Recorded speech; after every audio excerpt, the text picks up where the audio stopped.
All right, let me move on to a story that I thought was really interesting by the New York Post about this whole Brian Flores situation. Of course, you heard my thoughts on that on Monday.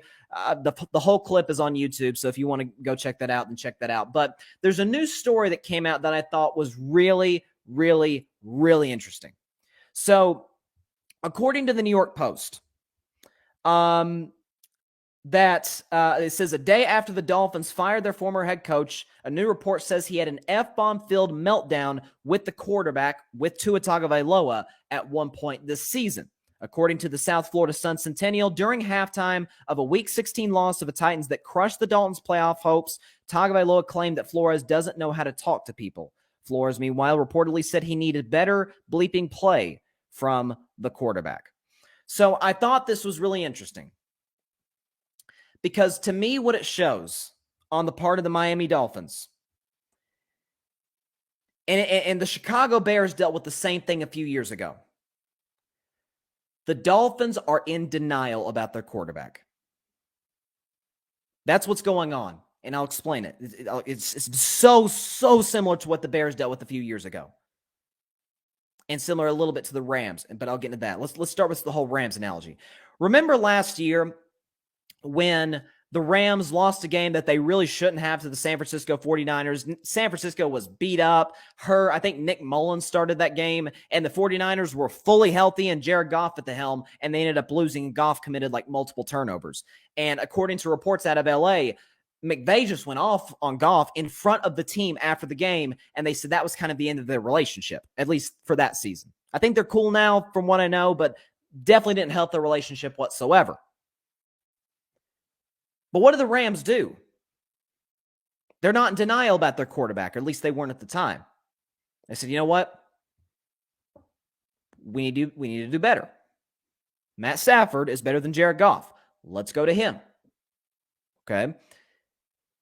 There was no, that I know of, sort of, at least what this article classified as a meltdown between, what's his name? Matt Nagy and Mitchell Trubisky.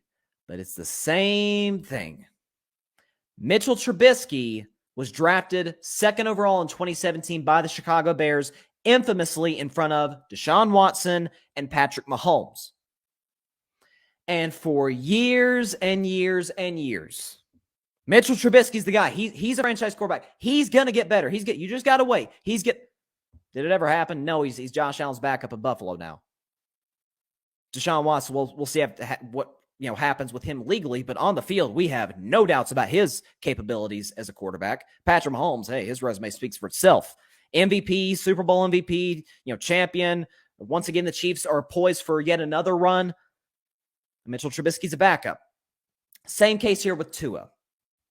So Joe Burrow's taken number one overall, but he factors in a little way that I'll get into in just a second. But Tua is drafted with the 5th overall pick. By the way, Chris Greer wanted Tua, according to reports. Brian Flores wanted Justin Herbert. And Herbert, of course, went the very next pick to the Los Angeles Chargers. Reports weeks before that, I remember talking about this on my show at the time, said that the Miami Dolphins were interested in trading with the Cincinnati Bengals for the number one pick to go get Joe Burrow. But ultimately, Cincinnati said, nah, we're good. But Brian Flores is sitting there saying, timeout. I could have had, hope against hope. It'd have been a tough trade to make, but I could have had Burrow, and I darn sure could have had Justin Herbert. And I see what those two quarterbacks are doing. Joe Burrow got the Bengals to the playoffs, and Justin Herbert nearly got a coach who doesn't even know what the heck he's doing half the time to the playoffs. And I'm stuck here with Tua. Yeah, I may be a little mad. I'm going to be a little mad. And so what it shows by the Dolphins is they're saying, oh, Brian Flores is the issue. It's not Tua. Tua's not the issue. Tua's going to develop into... No, he's not. No, he's not. Maybe he develops into a starting caliber quarterback. I'm not betting against that in the slightest. But he's not even in the same league as those other two guys. So... just like the Bears with Mitchell Trubisky, they're trying to convince themselves Because look, we all know, it goes with psychology. Psychologists will tell you this. If you tell yourself something enough times, eventually you'll believe it. They've convinced themselves Tua is the guy. No, he's not. Burrow is the guy in Cincinnati. Herbert's the guy in LA. Tua is not the guy in Miami. Deshaun, at least for the time being, was the guy in Houston. Mahomes is the guy in Kansas City. Trubisky was not the guy in Chicago. And we see that now. Trubisky's good. I mean, he's a nice quarterback, but he's not even close to the level of those two guys. It's history repeating itself, really. And so they blame the coach, but not the quarterback. That makes no sense to me. And it shows that the Dolphins are okay with beating mediocre. The quarterback away. Thanks so much for watching the show on YouTube. Be sure to click that big red subscribe button and go check out the other clips and full shows of Carving It Up Live. Have a blessed day.